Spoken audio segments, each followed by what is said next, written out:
Berikan tepuk tangan bagi Tuhan. Haleluya. Silakan duduk, saudara yang kasih. Shalom, saudara yang kasih. Khotbah saya hari ini saya beri judul KISS. Bukan singkatan dari cium, tapi singkatan dari Keep It Simple Saints.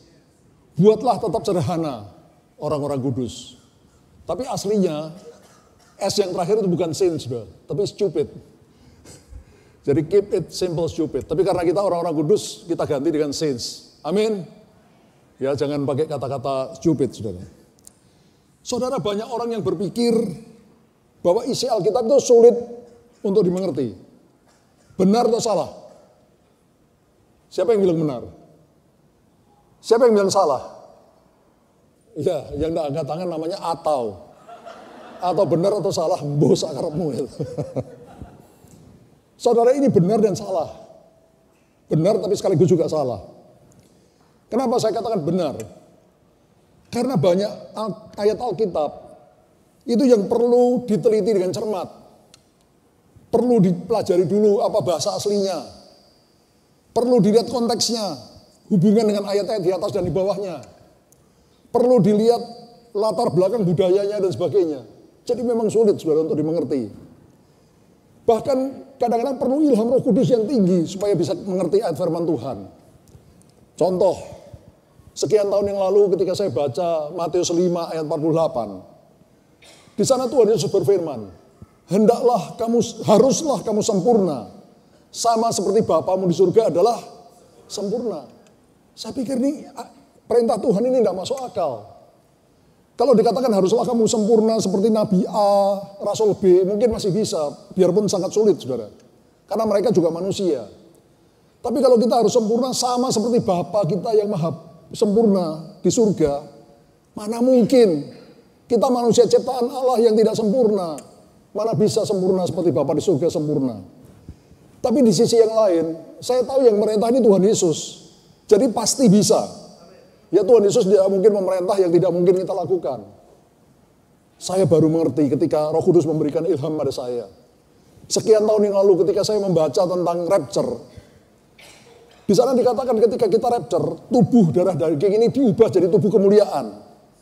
Dan pada saat itu dikatakan maut sudah dikalahkan. Musuh manusia yang terakhir, yaitu maut, kematian sudah dikalahkan. Jadi ketika kita pakai tubuh kemuliaan, kita tidak bisa mati lagi. Katakan amin. Tapi sekaligus sengat maut, senjatanya maut, yaitu dosa, juga dikalahkan. Artinya ketika kita pakai tubuh kemuliaan, kita tidak bisa mati lagi dan kita tidak bisa berdosa lagi. Kita sempurna seperti Bapa di surga adalah sempurna. Berikan tepuk tangan bagi Tuhan. Haleluya. Tapi bahwa ayat Alkitab itu sulit dimengerti itu juga salah, saudara. Kenapa demikian? Buktinya banyak anak-anak, bahkan orang-orang yang sederhana, yang kurang berpendidikan, itu bisa menjadi pengikut atau murid Kristus. Jadi ada benarnya, tapi juga ada salahnya. Nah, di sini saya akan bicara 3 hal tentang menjadi sederhana. Ada 3 hal tentang menjadi sederhana. Yang pertama mengenai isi seluruh Alkitab. Ada istilah, kalau bisa dipersulit, kenapa harus dipermudah? Ya, contohnya kalau kita mengurus surat-surat perizinan, ya kadang-kadang kita mengalami seperti itu, dipersulit. Tapi yang paling menyedihkan, ada kaum-kaum agamawi yang mempersulit firman Tuhan. Contoh Matius 15 ayat 1-9. Kemudian datanglah beberapa orang Farisi dan ahli Taurat dari Yerusalem kepada Yesus dan berkata, mengapa murid-muridmu melanggar adat istiadat nenek moyang kita? Mereka tidak membasuh tangan sebelum makan. Jadi saudara, Allah memberikan hukum Taurat kepada bangsa Israel melalui Nabi Musa. Tapi para ahli Taurat ini menambah hukum Taurat itu dengan adat istiadat nenek moyang. Dengan aturan-aturan yang dibuat sendiri. Seperti contohnya membasuh tangan sebelum makan, mencuci atau membasuh mangkuk dan sebagainya. Mempersulit, menambah-nambahin firman Tuhan. Bahkan menganggap firman Adat istiadat mereka itu lebih tinggi daripada firman Tuhan. Tapi Yesus menjawab ayat 3. Mengapa kamu pun melanggar perintah Allah demi adat istiadat nenek moyangmu? Sebab Allah berfirman, hormatilah ayah dan ibumu. Itu 10 perintah Allah. Dan lagi siapa yang mengutuki ayahnya atau ibunya pasti dihukum mati. Itu penjelasan dari hukum Taurat. Tapi kamu berkata, barang siapa berkata pada bapaknya atau pada ibunya, apa yang ada padaku yang dapat digunakan untuk pemeliharaanmu di masa tua, sudah digunakan untuk persembahan kepada Allah, melalui gereja, melalui bait Allah. Maka orang itu tidak wajib lagi menghormati ayah dan ibunya, tidak wajib lagi memelihara ayah dan ibunya. Dengan demikian firman Allah kamu nyatakan tidak berlaku demi adat istiadatmu sendiri. Jadi orang-orang ini saudara, sudah menambah firman Allah dengan ajarannya sendiri. Dan menganggap ajaran mereka itu lebih tinggi dari firman Allah. Dari hukum Taurat saudara. Maka Yesus berkata kepada mereka di ayat 7. Hai orang-orang munafik. Saudara, ada yang bilang munafik itu singkatan dari muka nabi pikiran kotor. Tapi di sini tidak ada lah ya. Muka nabi pikiran nabi. Amin. Ya. Saudara, benarlah nubuat Nabi Yesaya tentang kamu. Bangsa ini memuliakan aku dengan bibirnya, padahal hatinya jauh daripadaku. Percuma mereka beribadah padaku, sedangkan ajaran yang mereka ajarkan adalah perintah manusia. Kita lihat contoh lain saudara, tentang mempersulit firman Allah ini. Ya, next. Ini perkataan Yesus kepada ahli Taurat, orang Farisi, orang-orang munafik. Celakalah kamu, hai ahli Taurat, orang-orang Farisi dan kamu orang-orang munafik. Karena kamu menutup pintu-pintu kerajaan Allah di depan orang, sebab kamu sendiri tidak masuk dan kamu mengerintangi orang yang berusaha untuk masuk. Jadi ahli Taurat, orang Farisi ini, saudara, merintangi orang yang mau masuk dalam kerajaan Allah. Dan mereka sendiri tidak masuk, saudara. Bahkan menjadi penghalang. Tadi dengan bikin peraturan macam-macam, mempersulit orang untuk masuk kerajaan Allah. Ayat 15. Celakalah kamu, hai ahli Taurat, orang Farisi, hai kamu orang munafik. Sebab kamu mengarungi lautan dan menjelajah daratan untuk mentobatkan satu orang saja menjadi penganut agamamu. Dan sesudah ia bertobat, kamu menjadikan dia orang neraka yang 2 kali lebih jahat daripada kamu. Bayangin sudah ya, jauh-jauh memberitakan hukum Taurat ya. Setelah orang dimenangkan, orang itu dibuat lebih jahat daripada mereka sendiri. Ayat 23, celakalah kamu hai ahli Taurat orang-orang Farisi, hai kamu orang-orang munafik.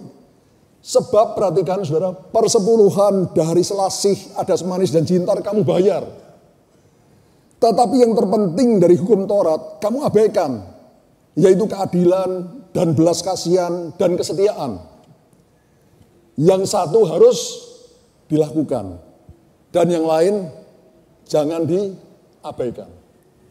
Saudara, saya sedih ya melihat ada hamba-hamba Tuhan. Ya, saya ini tidak mau menjelek-jelekkan hamba Tuhan lain. Tapi ada hamba-hamba Tuhan yang mengatakan bahwa Tuhan Yesus tidak pernah menyuruh kita membayar perpuluhan. Tidak pernah mereka bilang. Bahkan mereka pakai ayat ini saudara untuk menjelaskan. Saya pikir ini orang kok bisa begitu ya. Jelas dikatakan di situ. Yesus berfirman pada ahli Taurat, orang Farisi, orang munafik. Persepuluhan dari selasih, adas manis dan jintar kamu bayar. Tetapi yang terpenting dari hukum Taurat kamu abaikan. Yaitu keadilan, belas kasihan dan kesetiaan. Perhatikan yang saya highlight biru. Yang satu harus dilakukan. Yang satu harus dilakukan yang mana? Perpuluhan harus dilakukan. Sedangkan yang lain, yang mana itu? Keadilan, belas kasihan, kesetiaan jangan diabaikan. Jadi jelas-jelas Tuhan memerintahkan untuk membayar perpuluhan. Dan jangan mengabaikan belas kasihan, keadilan dan kesetiaan. Kok bisa-bisanya menggunakan ayat ini untuk berkata Yesus tidak pernah memerintahkan bayar perpuluhan. Ya, saudara, sebetulnya itu soal hati, saudara. Ya mohon maaf ya. Saya ini kalau bersaksi kadang-kadang saya takut dianggap membanggakan diri. Saya membayar perpuluhan sampai detik ini lebih daripada yang ditentukan di dalam Alkitab. Ya. Kenapa? Ya bukan saya kelebihan uang, saudara, tapi karena hati saya mengasihi dia. Makin saudara mengasihi, ya, sudah tidak ada hitung-hitungan, saudara. Ya. Seluruh hidup ini miliknya siapa? Miliknya Tuhan. Jadi biasanya kalau sungguh mengasihi, sudah tidak hitung-hitungan, saudara, ya. Saya tidak suruh saudara membayar perpuluhan lebih daripada ketentuan, ya. Tuhan nyuruh perpuluhan aja, ya. Tapi kalau saudara mengasihi, ingin memberikan lebih, monggo. Amin, saudara. Lanjut ayat 27. Celakalah kamu, hai ahli Taurat, orang Farisi, orang munafik. Sebab kamu sama seperti kuburan yang dilabur putih, yang di sebelah luarnya bersih tampaknya, tapi sebelah dalamnya penuh tulang belulang dan berbagai jenis kotoran. Ya, orang munafik itu seperti kuburan. Di luarnya putih, bersih, dilabur, bahkan ditempelin marmer indah dan sebagainya. Tapi dalamnya penuh dengan tulang belulang dan kotoran. Ya, jangan seperti itu. Next. Saudara, kalau ahli Taurat, orang-orang Farisi ini mempersulit, menambah-nambahin firman Tuhan, Yesus justru menyederhanakan firman Tuhan. Ya, contoh Matius 7 ayat 12. Ini perkataan Tuhan Yesus. Segala sesuatu yang kamu kehendaki supaya orang perbuat kepadamu, perbuatlah demikian juga kepada mereka. Itulah isi seluruh hukum Taurat dan kitab para nabi. Jadi apa yang kita mau orang perbuat sama kita mau orang hormat sama kita, ya orang mengasihi kita, orang tidak membohongin kita lakukan sama orang lain. Ya. Tapi apa yang kita tidak mau orang lakukan, jangan lakukan sama orang lain. Do you understand? Supaya lebih jelas kita lihat Matius 22. Jawab Yesus padanya, ketika ada seorang ahli Taurat bertanya, Guru, hukum apa yang paling utama dari hukum Taurat? Yesus menjawab, kasihilah Tuhan Allahmu dengan segenap hatimu, dengan segenap jiwamu, dengan segenap akal budimu. Itu hukum yang terutama dan yang pertama. Dan hukum yang kedua yang sama dengan itu ialah kasihilah sesamamu manusia seperti dirimu sendiri. Pada kedua hukum inilah tergantung seluruh hukum Taurat dan kitab para nabi. Saudara, seluruh Alkitab ini bisa diringkas menjadi satu kata, yaitu kasih. Kasih pada Allah lebih dari apapun juga, bahkan lebih dari diri kita sendiri. Dan kasih kepada sesama manusia seperti kita mengasihi diri kita sendiri. Itulah isi seluruh hukum Taurat dan kitab para nabi. Jadi kalau orang bilang, waduh Pak, firman Tuhan sulit dimengerti, ya memang bagian-bagian sulit dimengerti, saudara. Ya perlu dipelajari dan sebagainya, perlu diteliti. Tapi orang yang sederhana pun, ya orang yang tidak begitu mengerti, tidak begitu pendidikan juga bisa mengerti, saudara, karena sederhana. Tuhan buat sederhana. Kasihlah Tuhan Allahmu lebih dari apapun juga. Kasihlah sama manusia seperti dirimu sendiri. Itulah isi seluruh Alkitab. Yang mengerti, berikan tepuk tangan bagi Tuhan. Jadi yang sulit dibuat sederhana. Make it simple. Sekarang kita lihat yang kedua. Bereskan selagi masih kecil. Apanya yang dibereskan selagi masih kecil? D-O-S-A. Apa saudara? Dosa. Bereskan selagi masih kecil.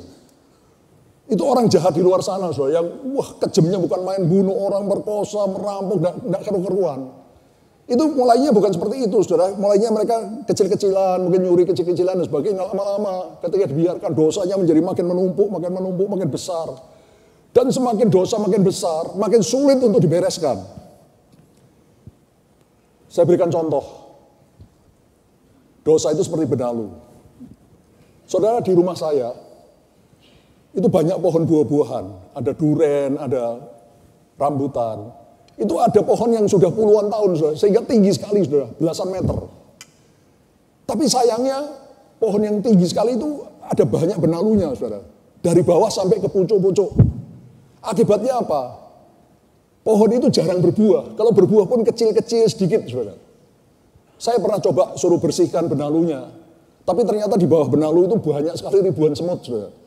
Ya sehingga ketika dibersihkan, semutnya menyerang yang membersihkan, saudara. Sehingga tidak bisa dikerjakan. Sebaliknya saya juga punya pohon rambutan yang baru ditanam ketika saya pindah ke sana, saudara. Ya, tidak begitu tinggi, saudara. Tapi tidak ada benalu. itu buahnya berlimpah-limpah. Sudah dipetik masih ada lagi, petik masih ada lagi. Saudara, demikian juga dengan kita, saudara. Kalau dosa dibiarkan, maka kita tidak akan berbuah. Ya, kita akan gagal dalam hidup ini. Saudara, dosa itu juga seperti akar pohon. Pohon kalau masih kecil, gampang dicabut. Tapi coba makin besar, makin sulit untuk dicabut. Karena itu, bersihkan dosa, bereskan dosa ketika masih kecil. Saya sudah ngomong di sini puluhan atau ratusan kali, saudara ya. Waktu kita bersaat teduh tiap hari, ya, periksa diri. Sekecil apapun dosa yang Tuhan ingatkan, langsung bereskan. Ya, kadang-kadang di pikiran, kita ada pikiran yang kotor, pikiran yang tidak baik, pikiran yang jahat, cepat dibereskan. Mungkin perkataan kita tidak baik, cepat dibereskan. Tingkah laku kita harus segera dibereskan. Ketika masih kecil, itu masih gampang. Tapi ketika sudah menjadi besar, itu sulit untuk dibereskan. Supaya lebih jelas lagi juga mari kita baca Matius 12 ayat 43-45. Apabila roh jahat keluar dari manusia, ia pun mengembara ke tempat-tempat yang tandus mencari perhentian. Tapi ia tidak mendapatnya. Lalu ia berkata, aku akan kembali ke rumah yang telah kutinggalkan itu. Maka pergilah dia dan mendatangi rumah itu, apa saudara? Kosong, bersih tersapu dan rapi teratur. Saudara, ini bicara tentang orang yang mengalami pelayanan pelepasan. Ya, ini Pak Yunus ini sering pelayanan pelepasan. Ketika roh jahat diusir dari seseorang, ya, orang itu jadi bersih, menjadi rapi teratur, karena roh jahatnya sudah kabur. Tapi kosong. Nah, ini berbahaya. Ya, kalau dia kosong, maka roh jahat yang tadi pergi, dia kembali dilihat, rumahku bersih teratur tapi kosong. Lalu dikatakan ayat 45, lalu ia keluar dan mengajak 7 roh jahat yang lain lebih jahat daripada dia. Dan mereka masuk dan diam di situ. Maka akhirnya keadaan orang itu lebih buruk daripada keadaan yang semula. Ya, jadi kalau saudara sudah dilayani pelepasan dan sebagainya, cepat penuhi diri saudara dengan firman Allah dan dengan Roh Kudus. Maka roh jahat tidak akan berani kembali. Berikan tepuk tangan bagi Tuhan, haleluya. Bereskan dosa selagi masih kecil. Sekarang kita lihat hal yang ketiga tentang menjadi sederhana, yaitu tentang kebahagiaan hidup. Semua orang pasti ingin bahagia. Coba saya tes, siapa yang mau hidupnya berbahagia? Kalau ada yang nggak mau berbahagia, ini pomong ada konselor, saudara. Ya, tokohnya langsung saya minta habis ini dilayani, Pak. Pasti something wrong, Pak. Semua orang ingin bahagia, amin.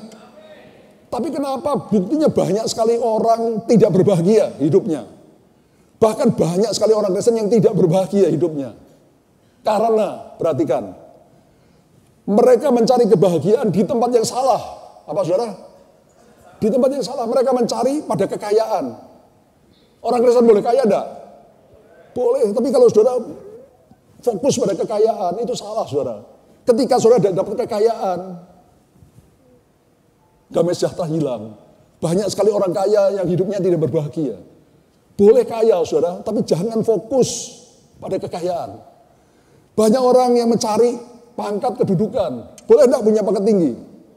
Boleh, tapi jangan fokus ke sana. Fokus kita harus Tuhan dan firman-Nya. Apa saudara? Tuhan dan firman-Nya. Berikan tepuk tangan dulu bagi Tuhan. Haleluya. Yesus berfirman, Matius 7 ayat 24-27. Setiap orang yang mendengar perkataanku, kata Yesus, dan melakukannya. Katakan melakukannya. Jadi saudara percuma ngerti firman Tuhan dari Kejadian sampai Wahyu, tapi tidak saudara lakukan, itu nol besar. Setiap orang yang mendengar perkataanku dan melakukannya, kata Yesus, ia sama dengan orang yang bijaksana, yang mendirikan rumahnya di atas batu. Kemudian turunlah hujan dan datanglah banjir. Lalu angin melanda rumah itu, tapi rumah itu tidak roboh, sebab didirikan di atas batu, kokoh. Tapi setiap orang yang mendengar perkataanku dan tidak melakukannya, apa saudara? Tidak melakukannya, ia sama dengan orang yang bodoh. Orang yang, loh kok ngomong bodohnya pelan. Siapa orang bodoh di sini? Gak usah angkat tangan ya, tapi kalau memang ada, bertobat, amin. Orang yang mendengar firman Tuhan tapi tidak melakukannya, ini bukan perkataan saya loh, jangan marah sama saya. Ini perkataan Tuhan Yesus. Dia sama dengan orang yang bodoh, yang mendirikan rumahnya di atas pasir. Ketika turun hujan, datang banjir, dan angin melanda rumah itu, robohlah rumah itu, dan hebatlah kerusakannya. Karena dia tidak punya fondasi. Ya, begitu kena angin, hujan, banjir, langsung rumah itu roboh. Saudara, jadi siapa yang mau bahagia? Katakan, dengar firman Tuhan dan lakukan. Berikan tepuk tangan bagi Tuhan. Haleluya. Next. Hidup di dunia ini penuh dengan masalah dan persoalan. Saya mau tanya di sini, siapa yang tidak punya masalah dan persoalan? Kalau ada yang katakan ini perlu dikonseling juga, Pak. Ini pasti orang yang Superman ini atau Superwoman ya. Ini hidup di dunia ini penuh masalah persoalan. Anak kecil aja sudah sakit, ya apa orang tua, semua itu punya masalah persoalan. Benar atau benar? Nah, lakukan firman Tuhan, maka saudara akan menjadi orang yang bijaksana dan bahagia. Masalah itu saya tulis boleh, tapi seharusnya pasti datang. Masalah apa? Pasti datang, cepat atau lambat pasti datang masalah, saudara. Karena dunia ini lembah air mata. Masalah pasti datang, tapi orang yang melakukan firman Tuhan akan tetap kokoh, kuat. Para pelaku firman Tuhan akan diberkati Tuhan dan hidup berbahagia. Katakan, dengar firman Tuhan dan lakukan firman Tuhan. Berikan tepuk tangan yang hebat bagi dia. Haleluya. Mari kita baca Ulangan 28 ayat 1 dan 2. Saya bacakan saudara. Ini firman Tuhan kepada bangsa Israel melalui Nabi Musa. Jika engkau baik-baik mendengar suara Tuhan Allahmu dan melakukan dengan setia, sekali lagi melakukan ya, bukan hanya dengar, tapi melakukan dengan setia segala perintahnya, maka Tuhan Allah akan mengangkat engkau di atas segala bangsa di bumi. Siapa yang mau diangkat Tuhan? Oh, kita mau. Segala berkat ini akan datang kepadamu dan menjadi bagianmu jika engkau mendengar suara Tuhan Allahmu. Lanjutannya ayatnya, diberkatilah engkau di kota, diberkatilah engkau di ladang, diberkatilah buah kandunganmu, diberkatilah bakul aduanmu, diberkati, diberkati, diberkati. Orang yang mau mendengar dan melakukan firman Tuhan. Berikan tepuk tangan bagi Tuhan. Saudara, jadi kita sudah belajar 3 hal tentang menjadi sederhana. Yaitu yang pertama, seluruh isi Alkitab bisa dibuat bulat, tapi juga bisa disederhanakan. Seluruh Alkitab bisa diringkas dengan satu kata, yaitu kasih. Kasih kepada Allah lebih dari apapun juga. Dan kasih kepada sesama manusia seperti kita mengasihi diri sendiri. Apa yang kau ingin orang lakukan padamu, lakukan sama orang lain. Itu isi seluruh hukum Taurat dan kitab para nabi. Yang kedua, buang dosa selagi masih kecil. Pada waktu saat teduh tiap hari, periksa diri. Dan kalau Tuhan ingatkan dosa sekecil apapun, cepat dibuang, cepat minta ampun. Sehingga dosa tidak berkembang menjadi besar, sehingga sulit untuk dibuang, untuk diselesaikan. Dan yang ketiga, untuk hidup berbahagia, jadilah pelaku firman Tuhan. Saudara, bulan yang lalu, anak saya Bill khotbah di tempat ini. Dan dia cerita tentang anaknya, yaitu cucu saya namanya Yehuda. Ya, sekarang saya mau ulangi lagi ya. Karena cocok dengan khotbah saya hari ini. Jadi Yehuda ini sekarang umurnya 2,5 tahun, tapi waktu itu dia baru 2 tahun, dia sering diganggu roh jahat, saudara. Di rumah itu tiba-tiba dia tunjuk-tunjuk, olang. Apa Pak? Olang. Sambil ketakutan. Nah, berapa bulan yang lalu, ketika Bill dengan istrinya, dengan anaknya pulang, naik mobil, sampai di rumah mobil diparkir. Tahu-tahu Yehuda tunjuk-tunjuk ke atas. Oh, elang. Sambil ketakutan. Jadi oleh Bill dipeluk, saudara. Tapi tambah dipeluk, tambah ketakutan. Tahu-tahu nunjuk ke sampingnya Bill. Elang. Jadi roh jahatnya udah. Waduh, ketika saya dilaporin sama Bill, gimana nih papi? Yehuda sering diganggu roh jahat. Saya bilang nih ajarin Yehuda untuk usir roh jahat. Jadi Yehuda mengusir, saudara, roh jahat. Dan saudara lihat apa hasilnya ketika anak kecil 2 tahun mengusir roh jahat. Mari kita lihat sebentar ya. Pak Yunus harus lebih hebat nih. Iya, tadi ya. Sekarang udah nggak ada. Tuh, ada. Udah nggak ada. Udah ada, udah pulang. Udah pulang. Udah pulang. Dede apain tadi? Ini, Dede bilang apa? Pergi. bikin. Dalam- Ada. Terus? Sama Yus. Dalam nama Tuhan Yesus. Kuah, Keluar. anak. Kuah. Ada, Mantap. ada bugi. Iya udah pergi. Pinter. Bam. Ya, jadi kalau di sini yang ada umurnya lebih dari 2 tahun. Dia bisa ngalahin Yehuda, usir roh jahat, waduh. Ini anak kecil, saudara. Itu dia kalau orang tuanya ngomong apa, dia percaya. Ya supaya lebih jelas, Matius 18 ayat 3 sampai 4. Yesus berfirman, aku berkata padamu sesungguhnya, jika kamu tidak bertobat dan menjadi seperti anak kecil.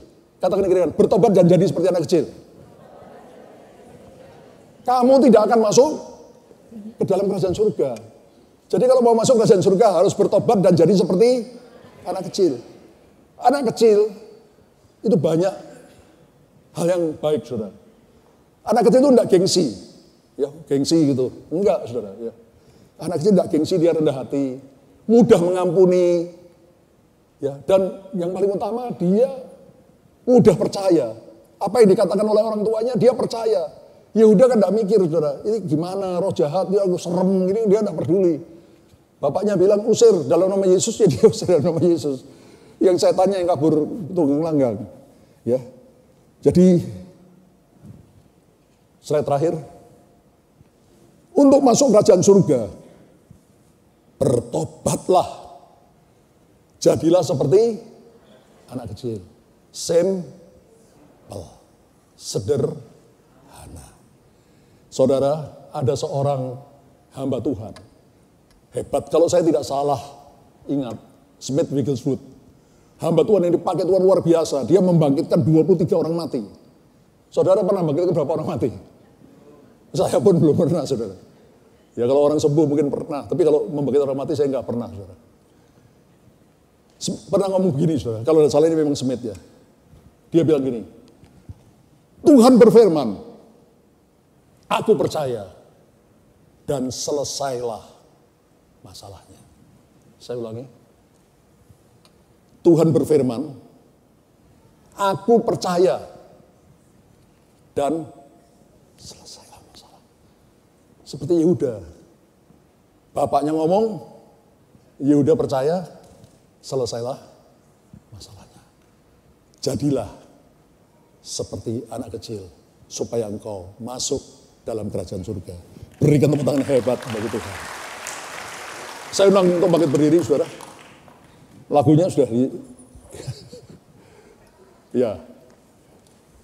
Kita lihat Allah kita Allah yang maha besar. Kalau dia berjanji, dia berfirman, pasti digenapi. Tidak mungkin tidak digenapi. Yang percaya berikan tepuk tangan hebat bagi Tuhan. Haleluya.